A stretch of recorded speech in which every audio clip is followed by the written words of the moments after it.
τίτλος είναι «Ο Κοντούλης και ο Βασιλιάς». Ποιος είσαι εσύ?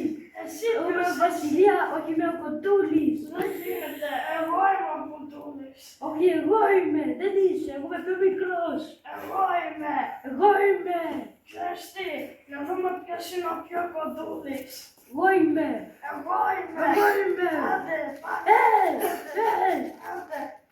Καλά, να δούμε ποιος είναι. Εσύ είσαι πολύ μικρούλης, αλλά εγώ είμαι μεγάλος. Εγώ είμαι ο Κοντούλης. Εσύ είσαι ο Βασιλιάς, εγώ είμαι ο Κοντούλης. Εγώ πάω τώρα στο θρόνο μου.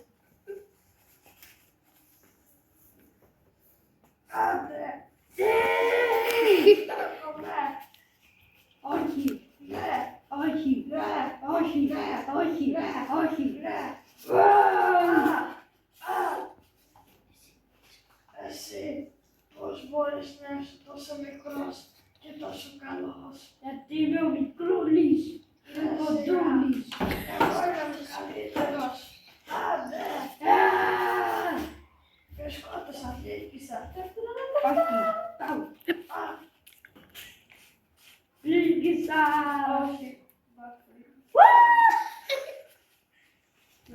Άντε, δεν φάνε τώρα γιατί δεν πεθαίνεις.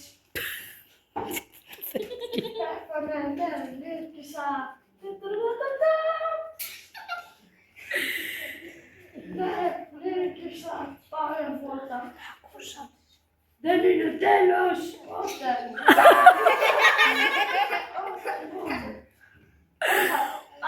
Έχασε. Δεν. Όχι. Είμαι ο Κοντούλης. Πάω.